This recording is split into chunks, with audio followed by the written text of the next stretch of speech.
Ça, c'est le fun. Je trouve que c'est un accueil très chaleureux. Avant de commencer, j'aimerais reconnaître que d'un océan à l'autre, nous avons la chance de vivre, de créer sur des territoires traditionnels, volés et non cédés des Premières Nations, des peuples métis et des Inuits.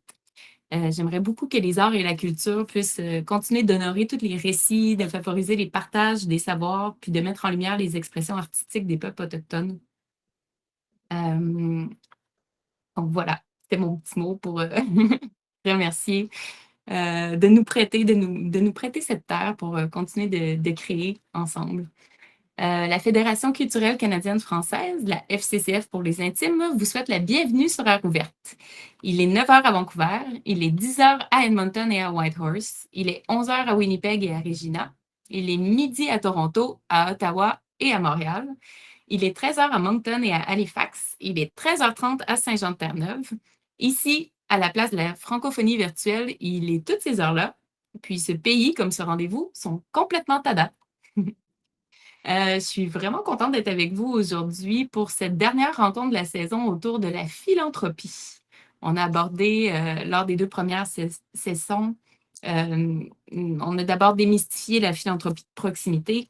On a exploré l'importance des données pour construire une stratégie de philanthropique solide. Et aujourd'hui, nous aborderons un sujet essentiel qui est celui de la gouvernance en philanthropie. Donc, c'est véritablement le cœur de toute stratégie durable. Puis, nous profiterons de cette heure ensemble pour mettre en lumière les pratiques qui permettent de bâtir une véritable culture philanthropique forte et partagée avec toutes nos équipes. Nous allons clarifier les rôles et les responsabilités de la direction générale et du conseil d'administration. Nous allons identifier les principaux défis de gouvernance, en fait, puis les leviers concrets pour répondre à ces défis-là. Nous allons aussi aborder la façon de recruter, donc le recrutement, la composition du CA, puis l'importance de diversifier les profils. Et enfin, nous verrons comment mobiliser un CA pour qu'il contribue plus activement à nos efforts de financement. Pour aborder ces thèmes aujourd'hui, j'ai le plaisir d'être accompagnée de 2 invités dont l'expertise est aussi vaste que complémentaire. D'abord, j'aimerais vous présenter Chantal Lavoie, qui est conseillère principale en développement philanthropique. Chantal a plus de 25 ans d'expérience dans le milieu culturel. Elle travaille maintenant au Québec, mais elle a beaucoup d'expérience en francophonie canadienne également. On s'est rencontrés à Vancouver. Puis, elle apportera aujourd'hui un regard plutôt stratégique de par son expérience sur DCA et en tant que conseillère également. Donc voilà, Chantal, qu'est-ce qui a façonné ton parcours jusqu'à aujourd'hui? Est-ce que tu peux nous en dire un petit peu plus sur ton cheminement puis tes expériences? Si tu peux te Sûr. Ben, présenter. d'abord, bonjour tout le monde. Je suis vraiment contente d'être ici aujourd'hui, puis j'ai très hâte d'échanger avec vous. Je reconnais certains visages dans la salle, fait que je trouve ça vraiment chouette de voir qu'il y a des gens à qui j'ai présenté des ateliers, entre autres au Centre national des arts il y a quelques semaines. Fait que je suis bien contente de vous voir dans la salle. Donc, je m'appelle Chantal Lavoie, depuis 25 ans, comme Jessie l'a dit. J'ai la chance d'évoluer dans un univers qui me passionne profondément, le développement philanthropique, surtout dans le domaine des arts, la culture, puis des projets portés par des communautés, l'environnement et les causes autochtones. J'ai fait un retour au Québec, comme disait Jessie, en 2024, après 7 ans à Vancouver, où j'étais à la tête du bureau de développement de l'Université Emily Carr, relations avec diplômés et les événements, mais évidemment tout le volet philanthropique. Depuis mon retour, je suis conseillère principale à mon compte avec Global Philanthropic Canada.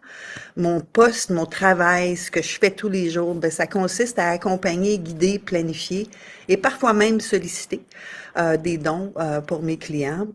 Parmi ceux-ci, en ce moment, je travaille très, très fort avec le Centre culturel Mohawks à Ganawagi, qui sont en fin de campagne pour construire un centre culturel, un centre d'art et de culture qui va comprendre un musée, un théâtre, une école de langue.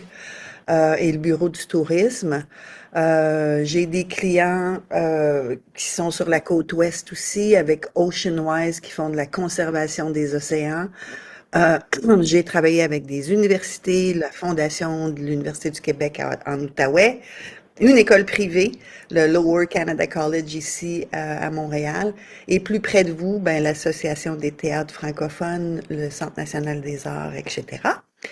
Chaque fois, moi, ce qui m'anime, puis Jessie, tu me dis si je prends trop de temps, euh, c'est la même chose. C'est aider des organisations et les créateurs à donner vie à leurs idées, à leur vision, à leur voix, puis à trouver des ressources nécessaires pour qu'elles puissent s'épanouir pleinement.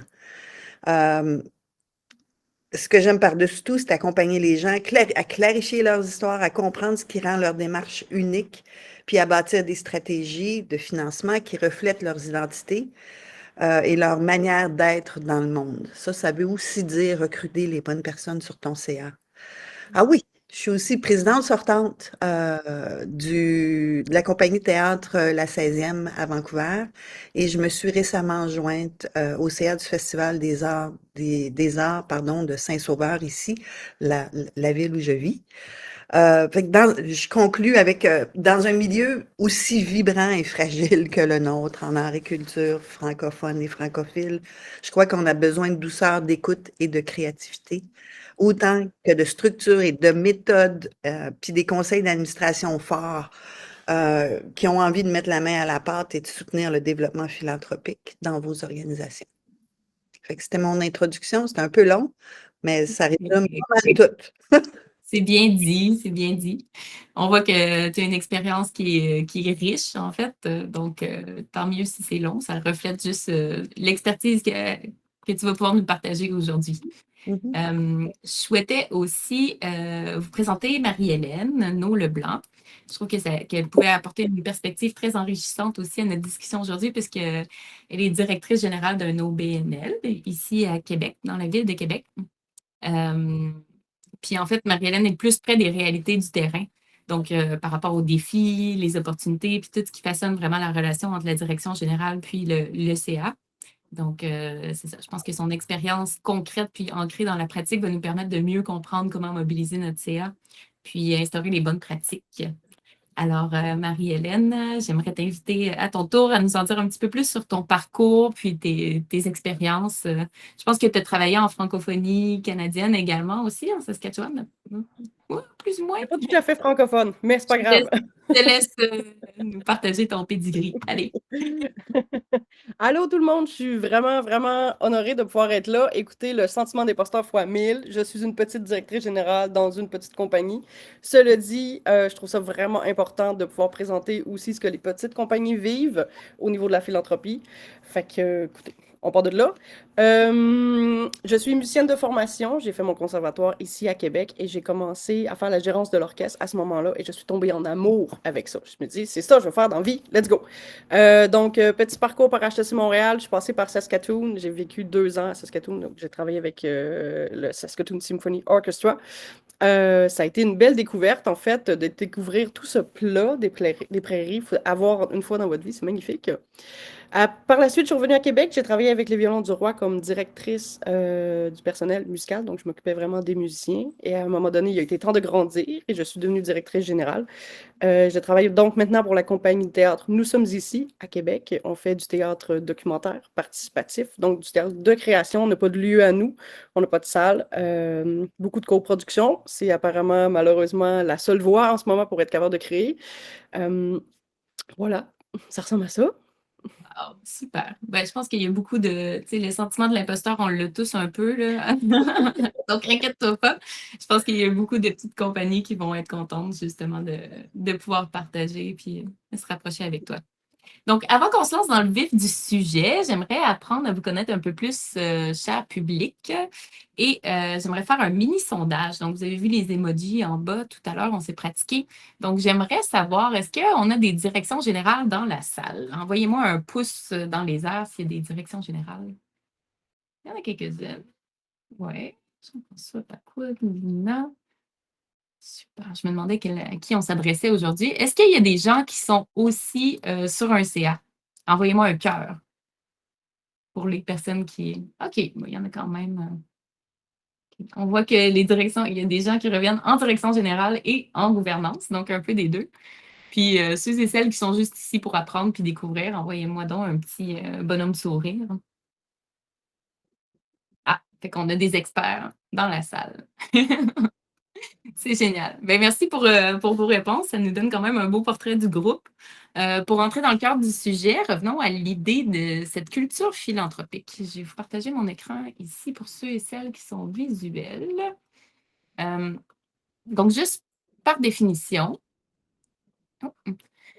la culture philanthropique représente l'ensemble de comportements, d'attitudes et de moyens qui visent à améliorer la qualité de vie de la société par l'action bénévole, l'entraide, le soutien financier et l'innovation sociale. Il s'agit de donner de l'argent, oui, mais c'est aussi de donner des biens, du temps et de l'expertise. Donc, en d'autres mots, c'est tout ce qui nourrit et fait vivre la générosité au sein d'une organisation. Dans nos rencontres précédentes, nous avons discuté de l'importance d'impliquer les équipes, les artistes, les bénévoles. Mais aujourd'hui, j'aimerais vraiment qu'on porte une attention plus particulière à deux acteurs clés, soit le conseil d'administration et la gouvernance. Donc voilà ma première question pour Chantal et Marie-Hélène. J'aimerais savoir, selon vous, c'est quoi une culture philanthropique puis de quelle façon celle-ci se manifeste concrètement dans la vie d'une organisation? En fait. Je ne sais pas lequel des deux veut Je vous laisse y aller. Tu me laisses y aller ou tu veux Oh y oui, aller? allez-y. Oui, elle dit ouais, oui. Tu peux me dire dessus, s'il te plaît. Ben, pour moi, développer une culture philanthropique, ça commence par être vraiment clair sur qui vous êtes et où est-ce que vous voulez aller. Avoir une mission forte, c'est essentiel, mais ce qui fait toute la différence, c'est d'avoir aussi une vision tournée vers l'avenir.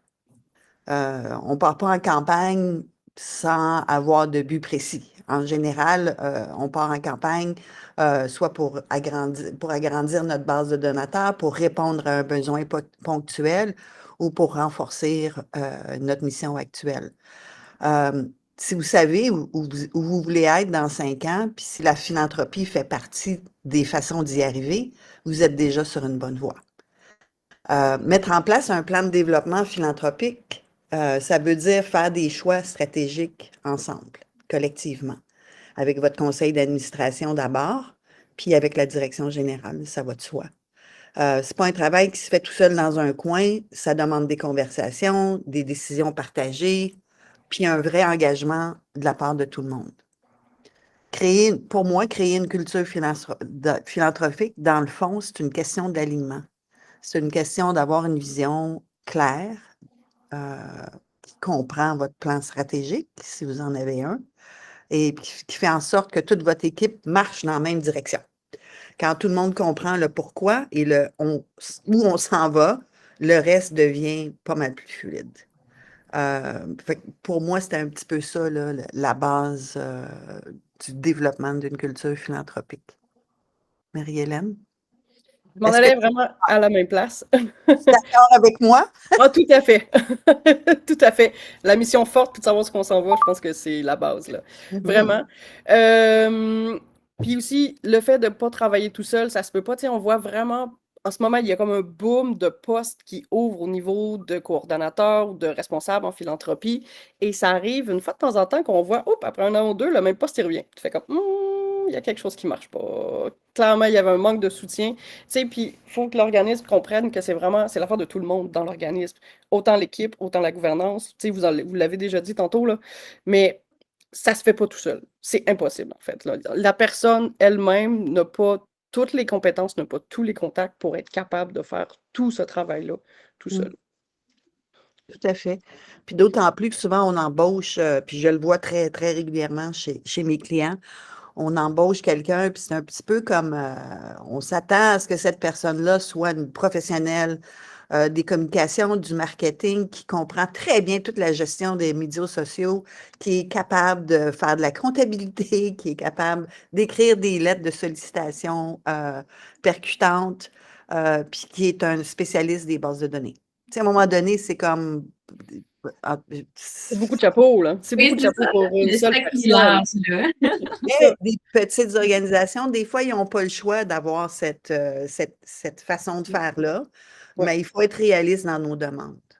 Tout à fait. Ce Ouais. multiple chapeau-là. Et après ça, il y a aussi les. Tu sais, il faut aller vers les gens, la philanthropie de proximité, il faut se parler, il faut créer des contacts, il faut aller dans les événements, il faut aller dans les 5 à 7, le réseautage. Ça prend beaucoup de temps. Fait que d'être tout seul, ça se peut pas. Et c'est là où le CA va être vraiment important parce qu'ils ont un réseau, on espère, quand même assez développé, où on travaille à ce qu'il y ait un réseau développé, certainement, et qu'ils l'utilisent aussi. Ça, c'est d'autres choses. On reviendra là-dessus plus tard. Ouais. C'est parti. Ben justement, je vais prendre la balle au bon. Puis ça fait partie un peu de la prochaine section qu'on veut aborder, qui est justement de déterminer, arriver à clarifier c'est quoi le rôle et les responsabilités de. On va commencer par la direction générale, en fait. Je vais encore une fois vous partager mon écran. Donc, c'est ça. Merci pour vos réponses. C'était très éclairant, justement. Puis, on a déjà un bon aperçu de la façon dont la culture philanthropique peut se manifester sur le terrain. Puis, c'est, en tout cas, pour que ça prenne racine, comme on a mentionné, il faut que toute l'organisation au complet mette la main à la pâte, incluant la direction générale qui joue un rôle très, très, très central. Donc, c'est souvent elle qui va porter la mission et la vision de l'organisme, qui va inspirer puis mobiliser les équipes par son leadership, qui va soutenir la philanthropie puis mobiliser les donateurs, qui assure une gestion saine financière et opérationnelle. Elle va collaborer étroitement aussi avec le conseil d'administration et elle veille à ce que les programmes et les partenaires avancent dans la même direction. Donc, autrement dit, la direction générale, c'est pas seulement une gestionnaire, c'est un peu le ciment là, qui tient tout ça ensemble, là, qui tient toute la philanthropie, la mission, la gouvernance. Donc, c'est elle qui permet à tout ça de prendre forme puis de grandir. Donc, voilà, ça c'était la partie un petit peu plus théorique, mais Marie-Hélène, est-ce que tu peux nous dire, parce que c'est quand même beaucoup de responsabilités, est-ce que tu peux nous dire comment est-ce que tu arrives à incarner ça vraiment dans ton travail, puis arriver à faire vivre la culture philanthropique, non seulement juste auprès de l'équipe, mais aussi Ouais. dans ta relation avec le CA? Ouais.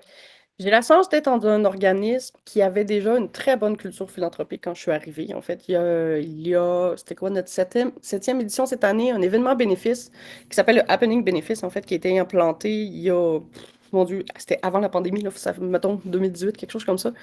Puis, c'était clair pour tout le monde qu'il fallait que tout le monde travaille dessus à sa manière, soit en vente de billets, aller chercher des lots pour l'encan, travailler sur les commandites de services, travailler sur les commandites en argent. Et l'équipe et le CA aussi, là, c'est tout le monde s'y met parce que tout le monde sait que si chacun travaille dans son coin ou si c'est juste une personne, ça n'arrivera pas. Là. C'est un immense événement. On parle de 300 personnes. Cette année, on a ramassé 60 000 avec ça. Pour nous, c'est très gros. Alors, tu sais, et mon travail là-dedans, c'est de poursuivre ce qui était déjà en place et de le faire grandir encore plus. On a un lot d'ambassadeurs là-dedans on est malheureusement constamment en recrutement qui, eux, facilitent la vente de billets. Et cette culture philanthropique-là va jusqu'à eux aussi parce que oui, ils vont vendre des billets, mais ils vont aussi chercher des dons. Donc, c'est comment dire, c'est de garder un bon contact avec eux autres et de leur faire comprendre qu'ils sont importants pour nous, parce que s'ils n'étaient pas là, on ne serait pas capable de vendre autant de billets que ça n'arriverait pas. Fait que, tu sais, c'est vraiment un contact constant, amical, chaleureux, tout ça, qui est vraiment important et qui prend malheureusement quand même, ben pas malheureusement, qui prend beaucoup de temps. Il ne faut pas le diminuer, mais pas du tout, là.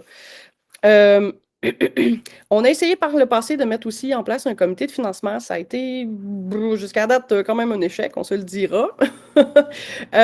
Mais il y a un vouloir de vraiment former quelque chose, donc vraiment au niveau de la gouvernance, qui est le comité de financement. L'objectif, c'est que je puisse travailler la stratégie avec eux, que ce ne soit pas juste un événement bénéfice, mais qu'on puisse faire grandir cette campagne-là annuelle, d'aller chercher d'autres sources de financement. Qu'est-ce que je voulais dire d'autre? J'ai une question. Oui, Est-ce que c'est votre seule activité de levée de fonds? Oui. Est-ce que vous faites une campagne annuelle aussi ou? cette année, on l'a intégré le concept de la campagne annuelle où justement, tu sais, on vient de faire mardi, je donne. C'était la première fois cette année où on le faisait. Écoutez, on a fait 1250 $. C'est merveilleux. Ben non, mais ça commence comme ça. Je vais en parler tantôt. Oui, Ben, c'est ça. Fait que, tu sais, très bien. tranquillement, des petites étapes. Ouais. Et en parallèle avec ça, justement, dans cette campagne de financement-là, dans cette campagne annuelle, si on peut l'appeler comme ça, tu sais, il y a beaucoup de demandes à des fondations qui se font en parallèle. Il y a beaucoup de travail caché qu'on ne voit pas non plus. Il est question qu'on fasse un sociofinancement.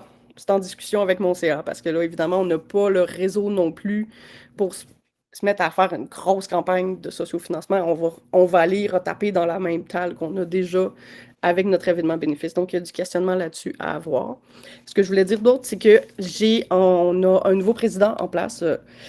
Notre compagnie, jusqu'à tout récemment, en fait, c'était un collectif. Donc, les membres du CA étaient beaucoup des artistes. C'est rien contre les artistes sur les CA, c'est pas là où je m'en vais, mais des gens qui travaillent aussi avec la compagnie beaucoup. Donc, on était quand même fermé au niveau du réseau. En ce moment, on a un nouveau président qui est un architecte de formation, un professionnel, en fait, vraiment. Euh, et qui a une culture philanthropique à lui qui est fascinante, en fait. Beaucoup d'événements bénéfices, très impliqués dans la vie. Donc, je pense qu'on est en train de tourner tranquillement vers quelque chose de vraiment une plus grande culture philanthropique encore, qui n'est pas juste un événement bénéfice. Wow. Excellent. Ben, ouais, c'est super intéressant. Merci pour ces éclairages. Ça fait beaucoup de responsabilités, en effet. Il y a beaucoup de pions sur l'échiquier, comme on peut dire. En plus de toute la gestion au quotidien qu'on doit faire, là. Mais c'est ça. Rassurez-vous, tout le monde, ce n'est pas que la responsabilité d'une seule personne, comme on l'a mentionné plus tôt. Donc, pour qu'une organisation avance avec cohérence, ambition, stabilité, le conseil d'administration occupe lui aussi une place très importante. Et je vais vous partager le rôle de la gouvernance maintenant. En quoi est-ce que ça consiste?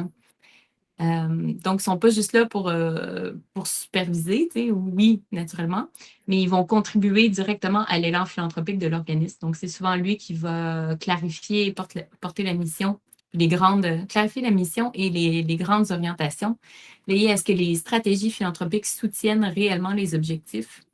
L'ECA va également représenter l'organisme dans la communauté. On a parlé de justement l'importance du réseau un petit peu plus tôt. Donc, ouvrir des portes grâce à des réseaux, ce qui fait un écho un peu à ce que Marie-Hélène disait, là, que quand on est trop soudé dans notre petite communauté, ben, c'est quand même intéressant de pouvoir s'ouvrir grâce à notre CA. Le CA devrait donner personnellement, solliciter, influencer, mobiliser autour de la cause. Ils doivent soutenir puis encadrer la direction générale dans la mise en œuvre des actions, puis garantir la transparence, l'intégrité et la saine gestion des ressources. Autrement dit, le conseil d'administration, c'est un partenaire stratégique, un ambassadeur de la cause et un pilier de la pérennité financière. Donc, sans un CA engagé, cohérent et présent, la culture philanthropique ne peut pas vraiment s'implanter durablement au sein de votre organisme. Donc, voilà. Chantal, j'aimerais que tu nous parles un petit peu de ton rôle, en fait, quand tu es arrivée sur le conseil d'administration du Théâtre La 16e, plus précisément. Il n'y avait pas vraiment de culture philanthropique, il me semble, au sein de l'organisation. Je suis curieuse de savoir, est-ce que tu pourrais nous partager quels ont été les premiers gestes ou les premiers changements parce que toi, tu étais présidente, là, dans le fond. Qu'est-ce que tu as mis en place pour vraiment construire cette culture philanthropique-là? Bien, d'abord, peut-être clarifier que le 16e avait quand même une petite culture philanthropique. Il faisait quand même des petites campagnes annuelles, mais c'était pas des très, très gros montants. Donc, il y avait une seule personne sur le CA qui était plus ou moins responsable du comité de financement. Comité de financement qui est composé d'une personne, comme vous pouvez vous imaginer, ça marche pas. Puis c'était un petit peu certain qu'avec mon boulot à Emily Carr, que je pense qu'il y avait peut-être des attentes à ce que j'amène mon réseau avec moi, puis que je puisse faire des demandes de subventions, puis de dons à des partenaires que j'avais à Emily Carr, mais je ne pouvais pas faire ça. C'était comme directement un gros conflit d'intérêts. Mais je pouvais quand même apporter mon expertise. Et l'une des premières choses que j'ai mises en place, Marie-Hélène, c'est l'implantation du Mardi Je donne. Donc, notre première campagne, je pense qu'elle a eu lieu en 2020, suivie d'une sollicitation de fin d'année. Puis cette année-là, on a doublé les dons. Fait que, tu sais, on passait de 2500 à 5000, mettons, puis ça a continué à fonctionner, ça, tu sais. L'effort que tu mets la première année, il est un peu pénible. J'avoue, il faut que tu prépares beaucoup d'outils, beaucoup de textes, beaucoup de planification au niveau des médias sociaux et tout ça. Mais ça vaut le coup parce que l'année d'après, ben, tu fais juste réactiver ton plan. On est tellement bien accompagné avec Canadon, et ils offrent des bons outils puis tout ça. Donc, en ayant doublé les dons comme ça, je pense que ça a été euh, une preuve que c'était possible pour la compagnie de continuer à faire une campagne annuelle, même dans une ville où la francophonie et les francophones et les francophiles ne pullulent pas. Quand même une population à peu près 30 000, si je me rappelle bien, c'est 30 ou 36 000 francophones et francophiles. Puis ça répondait, les gens répondaient. Donc, ça a été, après ça, un petit peu plus facile pour moi de recruter des gens pour venir travailler avec moi sur le comité de financement. Euh, mais le défi restait quand même le même, surtout pour une petite organisation. Euh, je vous dirais que c'est quand je suis devenue présidente du conseil d'administration en 2023 où j'ai pu peut-être imposer un petit peu plus, une vision un petit peu plus agressive. Tu sais, tu peux demander à des gens de te joindre à un comité ou tu peux l'imposer à un moment donné en tant que présidente. C'est comme on a besoin d'être au moins trois. Puis si vous proposez pas, je vais peut-être tu sais, vous nommer puis vous mettre dans le comité parce qu'on a besoin d'aide, surtout qu'on était en préparation du 50e anniversaire, puis on avait des gros plans de levée de fonds de 50 000 pour cette année-là. Puis je pense qu'on l'a atteint si c'est pas doublé. Excusez, pas doublé, mais dépassé. Euh, je vous dirais qu'à partir du moment où j'ai été présidente, pour moi, c'est devenu un petit peu une mission très importante de m'assurer que les gens comprenaient leur rôle d'ambassadeur. J'ai pu aussi insister pour que tout le monde fasse une contribution. C'était pas imposé avant. Pas besoin d'être une contribution de milliers de dollars, mais au moins d'avoir, tu sais, ton nom sur le programme comme donateur, pour moi, c'était hyper important. Ça fait partie du rôle. Euh, de sensibiliser les gens sur le CA de l'importance de leur rôle. Ils sont des ambassadeurs. Euh, pour moi, c'était hyper important que la cause philanthropique soit discutée de façon récurrente et à toutes les réunions du CA, on avait un volet où on parlait des démarchages, on parlait des activités qu'on avait mis en place et tout ça. Donc aujourd'hui, je pense que le théâtre est capable de ramasser au moins 25 000 à chaque année. Je ne sais pas si vous avez vu leur campagne qui viennent de sortir la semaine dernière. C'est absolument adorable. Ça vaut la peine d'aller sur leur site pour aller voir la vidéo. C'est absolument délicieux.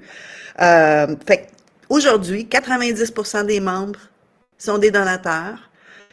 Puis ben, je pense qu'ils atteignent leur objectif financier de façon quand même assez facilement, surtout avec la vidéo qui ont sorti la semaine dernière, là. Je pense qu'ils vont aller chercher pas mal plus que ça. En tout cas, c'est Ouais. vraiment une chouette vidéo. Oh, c'est fun. Eh, merci beaucoup pour ce partage. Puis dans le fond, on comprend maintenant que c'est important que ce soit les bonnes personnes qui soient assises autour de la table aussi, puis qui puissent porter cette culture philanthropique-là, là. Parce que tout le monde a un petit rôle à jouer. Euh, Puis ça m'apporte à la prochaine section dans laquelle on va pouvoir aborder justement comment est-ce qu'on choisit, comment est-ce qu'on renouvelle, puis qu'on s'assure qu'il y a une certaine diversification, une diversité, pardon, au sein du CA. Donc voilà, je vais vous présenter la partie théorique un peu, encore une fois, puis on reviendra avec les exemples concrets. Mais pour que la gouvernance puisse devenir un véritable moteur philanthropique, Tout commence par le recrutement. Donc, un recrutement qui est vraiment réfléchi, appuyé par des processus clairs et structurés. Donc, j'ai fait un petit peu de recherche, là, puis dans Espace OBNL, ils proposaient 6 étapes clés pour vraiment guider puis éviter des pièges courants. Donc, la première étape consisterait à évaluer le CA qui est déjà en place. Donc, c'est toute une réflexion là, des administrateurs sur leur engagement, l'ajustement des règlements généraux si nécessaire, la clarification de la vision stratégique, ça va être très important également. Ensuite, on peut faire l'inventaire des membres actuels, qui est sur notre CA, pour justement assurer qu'il y ait une certaine diversité puis des compétences complémentaires. Donc, il faut recenser les compétences, vérifier les expériences de chacun de nos membres, d'où est-ce qu'ils viennent, qui connaissent. Pas oublier, justement, on a parlé de l'importance du réseau, mais de s'assurer, qui connaît qui. Puis ça, c'est vraiment important de recenser toute cette information-là. Donc, vraiment définir aussi les profils qui sont recherchés, là, établir des caractéristiques souhaitées. Vous pouvez toujours utiliser une grille de pointage. C'est un outil qui existe pour justement favoriser une espèce d'équilibre dans la complémentarité des rôles. Puis, envisager des administrateurs peut-être externes si besoin. Ensuite de ça, il y a la publication puis la période de mise en candidature. Donc, il faut vraiment identifier les candidats potentiels là, tout au long de l'année. Je pense que c'est important de le faire pour ne pas se retrouver le bec à l'eau un peu à la dernière minute. Puis, impliquer la direction puis les équipes là, pour vraiment repérer les talents qui pourraient nous aider dans nos démarches. Ensuite, évaluer les candidatures, ben, c'est ça, on compare les profils. On peut, encore une fois, utiliser une grille claire qui peut nous aider là, à voir un peu plus les forces, les faiblesses de chacun. Puis, ben, la dernière étape, c'est de vraiment officialiser tout ça là, lors de l'AGA. Donc, communiquer les candidatures à l'avance, présenter des lettres d'intention aux informations, des informations sur les candidats, puis intégrer rapidement les nouveaux membres dans l'équipe.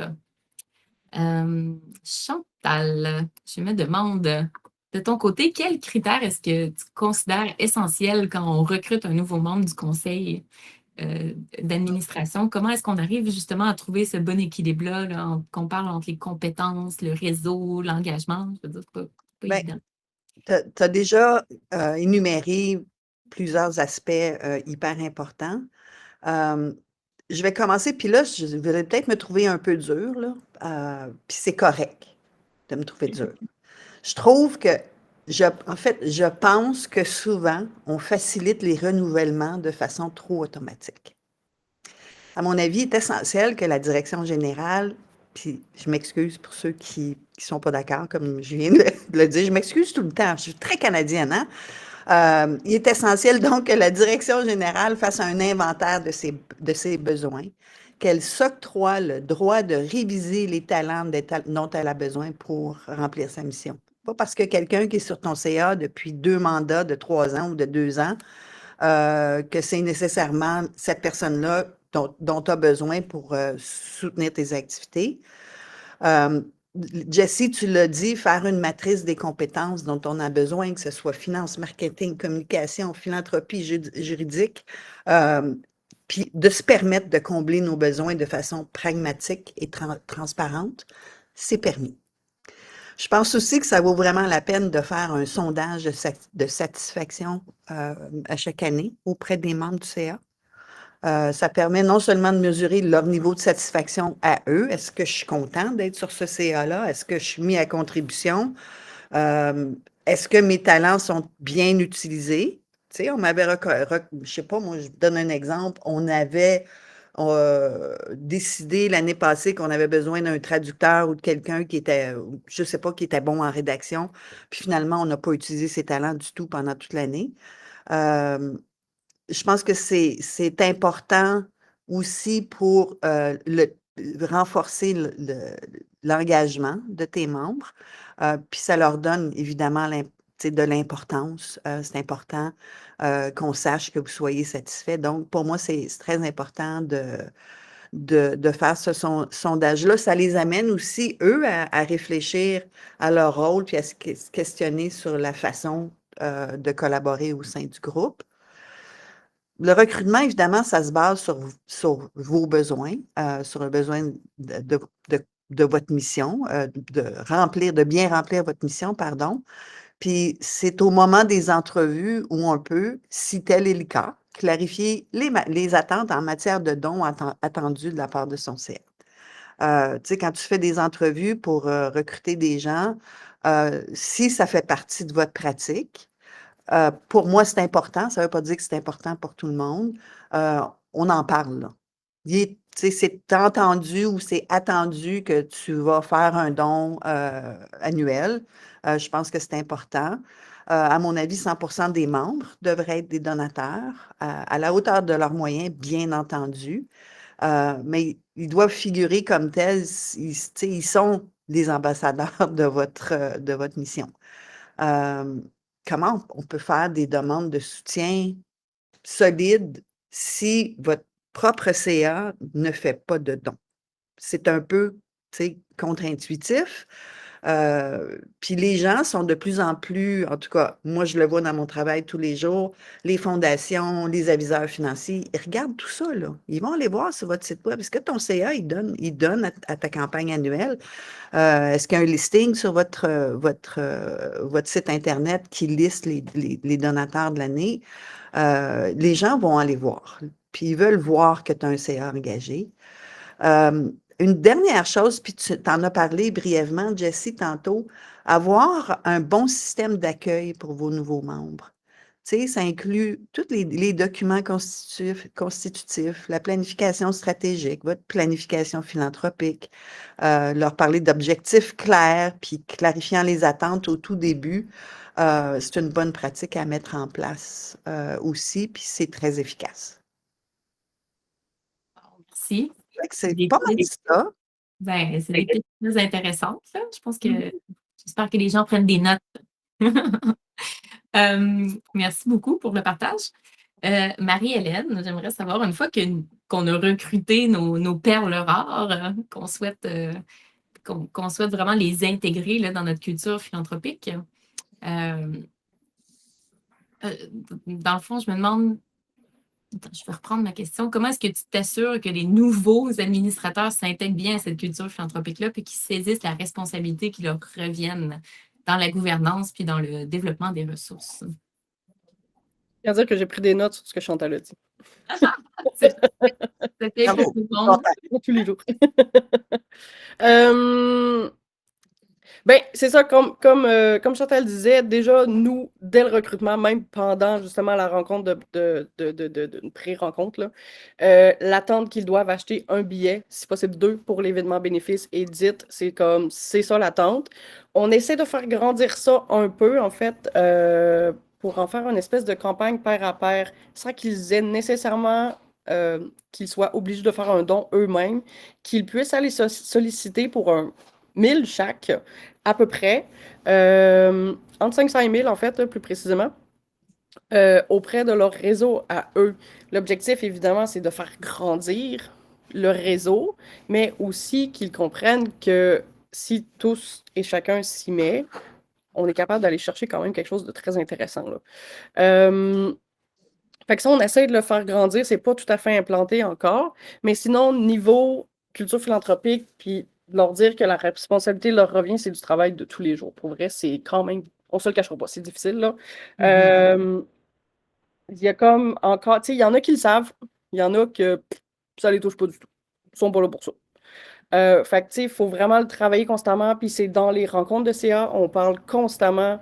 Mon rapport de DG, c'est majoritairement de la philanthropie, là, ou justement les objectifs de financement, de rappeler, hey, c'est ça, l'objectif, voici c'est comment c'est séparé, voici à quoi ça ressemble. Cette partie-là, elle vous touche, vous.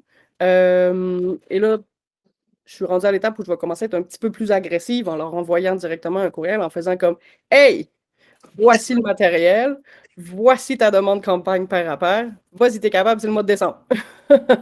Voici comment on fait, voici un exemple de courriel, c'est le bon moment, là. Fait que, tu sais, c'est vraiment un travail constant. Puis des fois, ça devient un peu frustrant aussi de se dire, j'ai des membres de CA qui, ultimement, pas qu'ils s'en foutent, mais tu sais, ils sont comme, ah, ouais, non, je suis pas là pour ça. Mais je pense qu'on en reparle aussi plus tard de ça. On viendra. Ben, ça fait le pont exactement où est-ce qu'on s'en va. Tu peux pas être plus...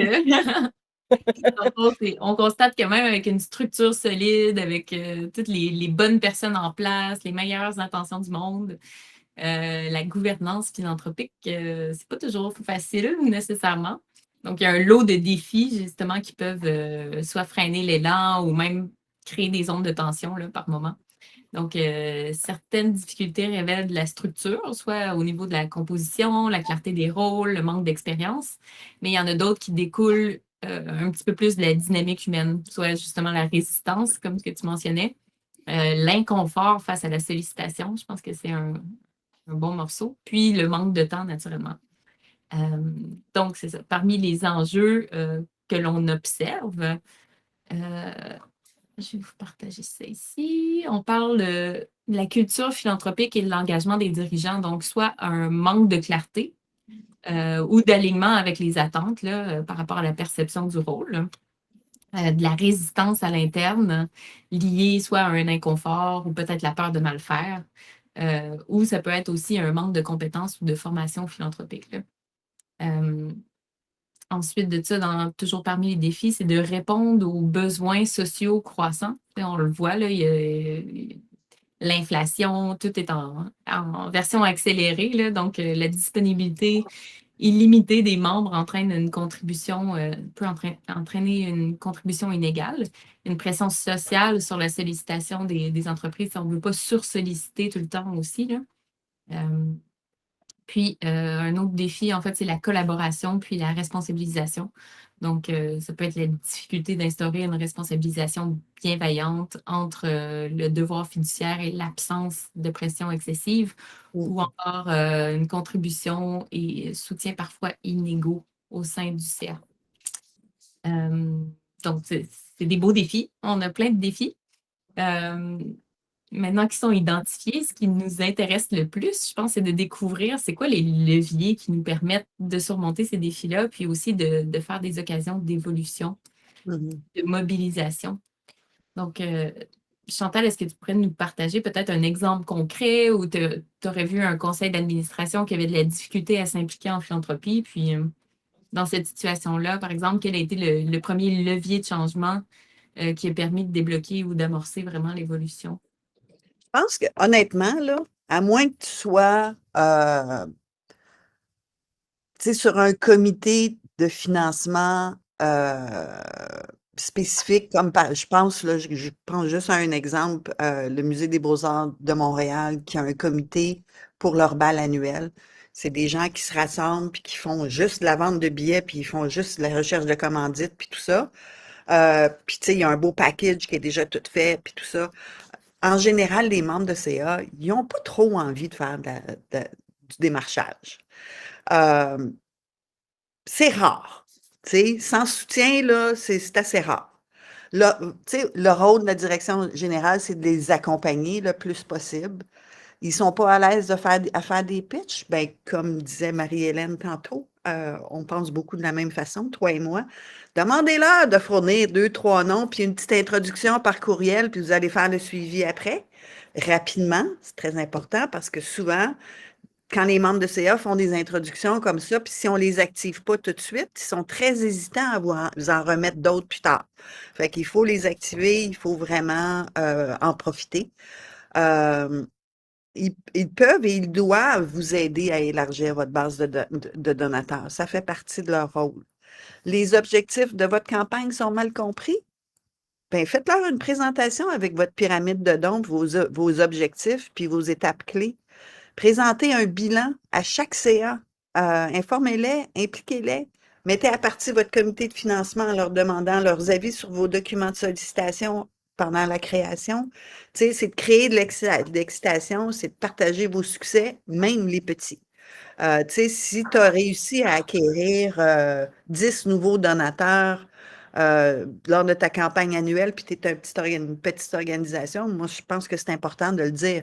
Maintenant, il faut les conserver, ces donateurs-là, puis pour ça, c'est une autre conversation, là. Mais il faut, tu sais, l'acquisition de donateurs, de nouveaux donateurs, ça fait partie du rôle de vos membres de CA. N'oubliez pas aussi que vos membres de CA, c'est des bénévoles. Comme pour vos donateurs, établissez un plan d'intendance pour vos bénévoles membres de CA. Les remercier publiquement, c'est souvent oublié. C'est de créer de l'engagement, en fait, puis qu'ils se sentent comme faisant partie de l'organisation. Profitez de la Semaine nationale du bénévolat pour publier des mini-profils sur vos membres puis leurs bons coups. Accompagné d'un petit message qui exprime votre gratitude sur vos réseaux sociaux, évidemment avec leur permission. Faire une petite soirée de reconnaissance en leur honneur une fois pendant la semaine la semaine nationale du bénévolat. Ça fait en sorte que les gens sont peut-être moins réticents après ça à vous donner des noms, puis à faire du démarchage pour votre organisation. Ils sont, somme toute, vos ambassadeurs les plus précieux, à mon avis. Tu as bien raison. Ouais. Ça illustre bien à quel point, c'est ça, des outils, l'accompagnement, tout ça, ça peut vraiment créer, en fait, un changement significatif, là. Marie-Hélène, j'aimerais ça t'entendre également sur ton point de vue. Dans ton rôle de direction générale, est-ce que tu pourrais peut-être nous partager une situation qui illustre bien des défis de mobilisation de CA que tu as pu rencontrer? Puis comment est-ce que qu'est-ce qui t'a permis, en fait, de commencer à créer un changement de ton côté? Là, je me rends compte que j'écris juste les défis, mais j'ai pas de solution. Fait que vous m'aiderez. Oh, la captation, là. C'est bon. La réponse à « je connais personne qui a de l'argent » et là, la porte se ferme, il n'y a plus rien. Comme, OK, comment on fait pour travailler ça? Celle-là est tough, là. Je suis pas là pour ça, mais moi, je suis là pour des compétences RH ou peu importe. C'est comme, OK, on s'est peut-être mal compris au départ. Ça c'est quand même important. Ou si, on a fait l'exercice justement où j'ai rencontré tous mes administrateurs un par un, on va chercher 2-3 noms, on contacte ces personnes-là, puis on se rend compte à la fin que les noms qui sont sortis, mais c'est des gens, c'est des très gros noms, là, des gens immenses qui ont des grosses fortunes, qui se font solliciter de tous les bords, tous les côtés. OK, cool, tu les connais-tu? Ben non. C'est pas ça la demande. On cherche des gens qui sont proches de ton réseau, qui auraient potentiellement la capacité de donner. Après ça, je mentionne entre 100 et 500 $. C'est pas beaucoup, là. Pour faire grandir ce don-là, qui reste là avec nous pour toujours, en fait. De peser sur l'importance qu'un 500 $ qui revient à toutes les années est tellement plus important qu'un 2000 $ qui revient, puis c'est terminé, là. Fait que, je travaille très fort alors à comme clarifier ça, à ce que ça soit vraiment limpide pour eux, qu'on n'a pas besoin d'aller chercher les très, très, très, très grands qui vont prendre beaucoup, beaucoup, beaucoup de travail à aller chercher, à rentrer en contact avec eux, mais plutôt des gens qui ont vraiment dans leur réseau proche d'eux et qui ont la capacité d'aller donner un montant qui est comme, c'est justement 500 $. Après ça, c'est très, très, très important pour ça. Fait que, il y a vraiment un travail de revenir souvent vers eux avec ce genre de trucs-là. Et j'ai pas réussi encore. Mais je continue. Oui, ben, c'est pas évident. Puis, je veux dire, il y a quand même des bonnes pratiques qui peuvent être instaurées, je pense, puis qui peuvent aider les gens dans cette démarche-là. Puis, définitivement. Tout ce que Chantal a donné, pour vrai, c'est vraiment des bonnes. Je pense que c'est des très bonnes pratiques. C'est sûr que ça demande beaucoup de temps de réussir à faire tout ça. L'événement reconnaissance, on essaye à chaque année, on se ramasse comme 7. C'est un peu triste. Finalement, on fait un petit party de Noël. Plus intéressant. Mais je pense que oui, toutes les cartes de Noël, c'est vraiment important. Les remerciements en public pendant l'événement bénéfice, tellement important aussi. Puis pas juste pour ceux qui achètent des billets, là, vraiment, notre membre de CA, nos ambassadeurs, c'est très, très important. Oui, tout à fait. Tout à fait. Ouais, je trouve que ça nous amène à la prochaine partie où justement on veut identifier un petit peu plus quelles sont les bonnes pratiques pour justement sensibiliser notre CA. Puis, ça fait écho un peu à ce que tu viens de dire, là. Je pense qu'une des bonnes pratiques philanthropiques implique souvent une bonne communication transparente, régulière sur les objectifs, les enjeux financiers, les résultats. On peut penser également à une formation peut-être pour aider nos membres du CA à mieux comprendre leur rôle puis à développer leur aisance dans la sollicitation. Donc, souvent, quand ça vient d'un consultant externe, quand on paye quelqu'un pour, pour venir leur dire à quel point c'est important, on dirait qu'ils ont plus tendance à le comprendre. Donc, c'est ça, ça peut être un accompagnement temporaire aussi. Il y a une mobilisation progressive qui respecte le niveau de confort, les compétences, les motivations de chacun. Il y a aussi des pratiques philanthropiques qui normalisent la participation, soit la prise de parole, l'implication dans la sollicitation des ambassadeurs, puis une collaboration, la collaboration qui est très importante entre la direction générale et le CA pour maintenir justement un alignement entre la planification stratégique puis le développement philanthropique. Donc voilà, j'aimerais qu'on puisse discuter des pratiques, les outils qui ont été éprouvés, qui soutiennent la gouvernance, puis qui favorisent l'implication. Chantal, j'aimerais savoir quel type de pratique ou d'accompagnement est-ce que tu as vu fonctionner justement pour sensibiliser le CA dans son rôle, puis pour vraiment rendre la participation plus naturelle, puis un petit peu moins intimidante pour eux?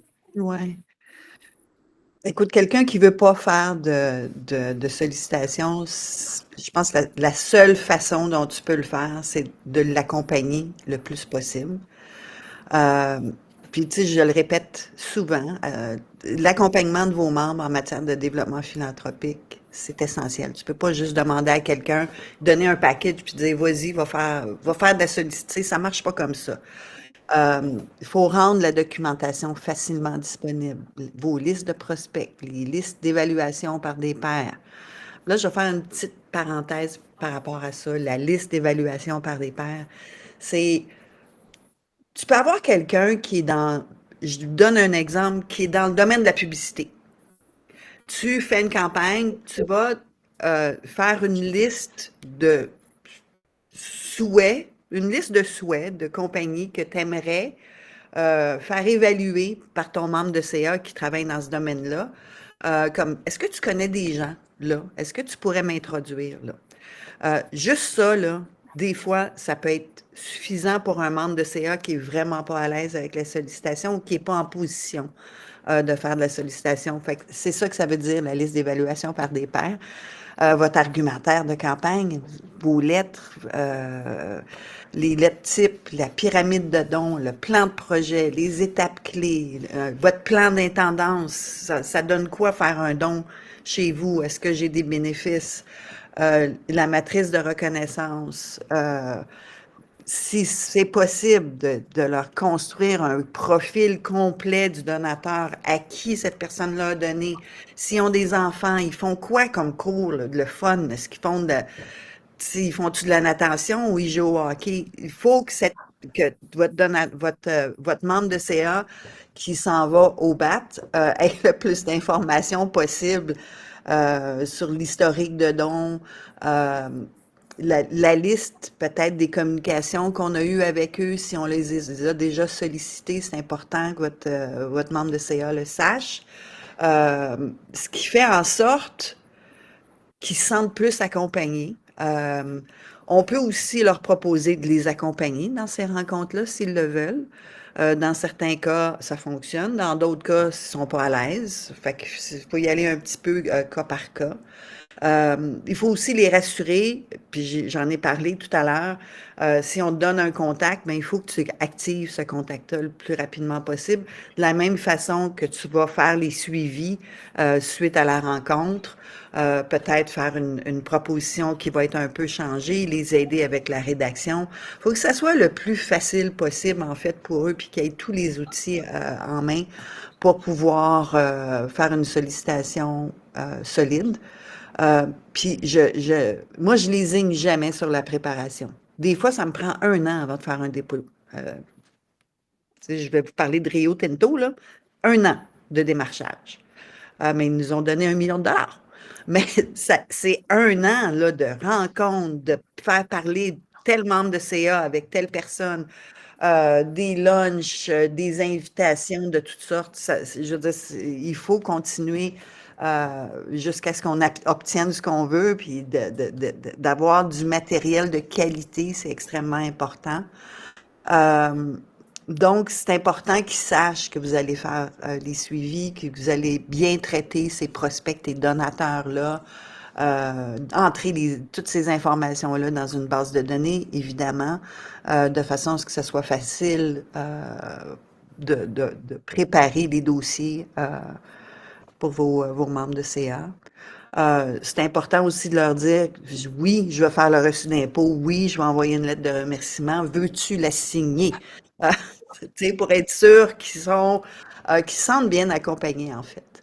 Fait que pour moi, c'est essentiellement, c'est ça. Il faut les accompagner, il faut avoir toute cette documentation-là facile à trouver, puis que ce soit un dossier de sollicitation, en fait, qui se retrouverait peut-être sur votre SharePoint ou peu importe, là, qui peuvent aller, tu sais, ajuster à leurs besoins puis aux sollicitations qu'ils vont faire en temps réel, idéalement. Si, Chantal, c'est super intéressant. Mhm. Je vois que le temps file, il est presque 13 heures déjà ici au Québec. Donc, s'il y en a s'il y en a parmi vous qui doivent nous quitter parce que les obligations l'obligent, on ne vous en tiendra pas rigueur, mais on va peut-être continuer, je ne sais pas si un petit 5 minutes, là, on est presque à la fin de toute façon. J'aurais quand même aimé entendre l'avis de Marie-Hélène du point de vue de la direction générale, en fait. Est-ce que toi, tu as vu des pratiques concrètes ou est-ce que tu as réussi à en mettre en place? Peut-être que tu voyais qui a fonctionné pour mobiliser ton CA? C'est sûr que tout ce que j'ai entendu, c'est comme le rêve. Là. Oui. Waouh, ça serait fou de réussir à tout mettre ça en place. Oh mon Dieu. Il y a la question du temps, malheureusement, qui est un enjeu, c'est ça. Fait on veut beaucoup. Je pense que tout le monde est très, très motivé par la chose. Mais tu sais, moi, je reviens aussi beaucoup à la base. Tu sais, le contact humain est tellement important. Puis il y a un exemple que je donne à mes administrateurs. La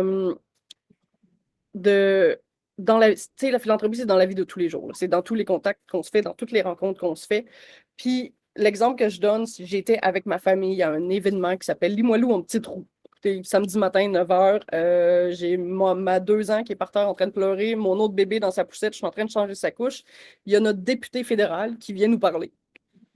Hey! Eh bien, j'ai même pas pensé à me présenter. Je me suis retournée de bord, je vais j'ai complètement manqué ma shot. Vraiment. Fait que de prendre en considération ça, que c'est vraiment dans la vie de tous les jours où on fait de la philanthropie, où on rencontre les gens, où on pense à mettre en valeur notre organisme. Aussi pour dire par la suite, hey, on s'est déjà rencontrés à cet événement-là, ce genre de truc-là. Ça met des balises pour le futur, pour être capable de se dire, on se connaît. On connaît l'organisme. Je ne suis pas gênée après ça de dire, allô, on est en campagne de financement. Est-ce que tu me donnerais 5 000 Mhm. C'est vraiment la base et le contact humain et les gens qu'on connaît. Là. Fait que, c'est l'exemple que je donne à mes administrateurs. Voilà, c'est ça. Il faut qu'ils aillent dans les lunchs ou les petits déjeuners des chambres de commerce puis parler. Avec les gens, oui, c'est ça. Puis on se rend compte qu'on connaît. Hey, je te connais de là, on s'est déjà vu. Ça grandit comme ça. Puis moi-même, je le fais. Mhm. Puis mes administrateurs commencent de plus en plus à le faire dans les événements bénéfices, dans justement les dîners de chambre de commerce ou les 5 à 7, réseautage, plein de trucs comme ça. Il y a vraiment une présence qui est importante et il faut que les administrateurs soient là parce que juste la direction générale, ça se peut pas non plus. Là. Puis après ça, qu'ils peuvent dire, hey, j'ai rencontré cette personne-là, on devrait peut-être aller luncher avec. Ben oui, let's go, on va y aller ensemble. Ça. Exactement. Ouais. Merci. Je vais vous poser la dernière question. C'est peut-être vous lui avez déjà répondu en même temps, mais si vous aviez un conseil à donner, justement, toi, tu dis d'intégrer ça dans la vie de tous les jours, c'est génial. Je pense que c'est un très bon conseil, puis un apprentissage également. Mais si vous aviez quelque chose que vous souhaitez partager peut-être à quelqu'un qui veut se lancer en philanthropie ou qui souhaite vraiment renforcer cette culture philanthropique-là avec la gouvernance, là, quel conseil ou apprentissage donneriez-vous? Une marche à la fois. On peut pas y aller trop vite, ça marchera pas. On va se casser la gueule, vraiment. Une étape à la fois. Puis ça fait peur aussi de se dire, oh mon Dieu, la base de données, moi, c'est mon cauchemar. Là. Une étape à la fois. C'est drôle, Marie-Hélène, parce que je m'étais marqué faire des petits pas solides plutôt que de Voilà. faire des grands pas trop ambitieux. pour moi, c'est important aussi de célébrer nos succès, qu'ils soient petits ou grands. Euh, Tu sais, puis de réviser notre programme. Ça marche pas, on n'a pas atteint notre objectif. Qu'est-ce qu'on a fait de pas correct? Partager ces données-là de façon transparente avec votre CA. Tu sais, réviser sa stratégie, c'est correct, là. C'est pas interdit. Mais surtout, je pense que ce qui est plus important pour être sûr de ne pas se frapper un mur, c'est de partir en campagne avec un plan bien élaboré, des outils en place, puis un CA qui est bien engagé, tu sais. Fait que je trouve que c'est des choses qui sont hyper importantes. Ça a l'air niaiseux, là, c'est à la base, mais il y a beaucoup de gens qui partent en campagne euh, avec des sommes faramineuses, c'est tu sais, des objectifs qui sont pas réalistes, euh, puis des fois qui en demandent trop à leur staff, puis ça fonctionne juste pas. Fait qu'il faut faire attention à garder son personnel sain et sain d'esprit et de corps autant que possible. Fait que c'est ça. On pense pas mal de la même façon, Ariel. C'est bon. Il y a Il y a aussi un truc, moi, que je trouve vraiment important en philanthropie, la notion de compétitivité, ce mot-là, en tout cas, vous l'avez compris, entre les organismes. Tu sais, là, il y avait Véro du Trident qui était là tantôt, là. Mon stress, ouais, quand je l'ai vu arriver. Bref. Je pense que la philanthropie, c'est un travail de groupe, c'est un travail d'équipe pour faire grandir ce beau milieu-là, en fait. Parce qu'ultimement, surtout à Québec, là, ultimement, on n'est pas une grande ville non plus. Le lot de donateurs n'est pas immense. Fait qu'on demande tout au même monde. Fait qu'à un moment donné, il faut travailler en équipe pour être capable de faire grandir ça. Puis de s'enfermer tout seul dans notre coin, on fait juste nos petites affaires. Je suis pas sûre que ça marche. Pas sûre. Fait que, vraiment, pour pouvoir faire grandir ça, je pense qu'il faut travailler ensemble. C'est des très bons conseils. Écoutez, merci beaucoup. Je ne prendrai pas plus de temps. On est déjà en train de dépasser un petit peu. Donc, je voulais vous remercier énormément pour vos réflexions, vos recommandations. Je suis vraiment contente de vous avoir accueilli aujourd'hui. J'espère que cet échange-là a été éclairant puis va aider tous les participants dans la salle là, à intégrer des meilleures pratiques au sein de leur organisation. Ok, bonjour à tous. Merci beaucoup à Chantal et à Marie-Hélène. Merci à Jessie aussi pour... C'est ma deuxième fois de participer à une de vos sessions, surtout sur la philanthropie, parce que c'est un sujet qui me passionne beaucoup. Et beaucoup de choses ont été vraiment dites, qui sont dites chez nous, qu'on est en train d'élaborer, qu'on est en train d'étudier pour pouvoir parfaire nos stratégies. Donc, du coup, ma question, c'est est-ce que ce serait vraiment possible, parce que c'est l'un des points les plus importants qu'on puisse, peut-être que venant de vous, qu'on puisse inviter les membres du CA à faire des sessions, parce que de par nos positions, des fois, quand ça vient vraiment d'un groupe ou bien d'un réseau qui s'y connaît très bien, je pense que ça va amener les membres du CA vraiment à s'intéresser plus et à s'investir plus pour qu'on ne se fasse plus, pour qu'on ne tape pas contre le mur quand on fait des stratégies et que même si derrière tout est bien fait en amont et qu'on n'a pas vraiment ce soutien-là, c'est pas forcément évident. Donc ça, c'est ma première préoccupation, si c'est possible de faire une session comme ça, d'envoyer à des directions générales et aux membres des CA de nos institutions, ce serait vraiment bien. Et la deuxième chose, la dernière fois, j'ai pas reçu dans mon mail la présentation, si je peux la recevoir vraiment, parce que ce serait vraiment, c'était très intéressant, donc et très instructif. Merci. Merci beaucoup. Oui, certainement, on envoie les présentations, en fait, vont être disponibles. On travaille à mettre en place une communauté de pratique sur Praxis, donc toutes les documentations vont être disponibles éventuellement. On y travaille. Et sinon, elles sont disponibles lorsque vous remplissez le sondage à la fin. On essaie d'avoir vos commentaires et vos impressions. Donc, oui, on va la faire suivre également par la suite. Merci beaucoup pour votre intervention.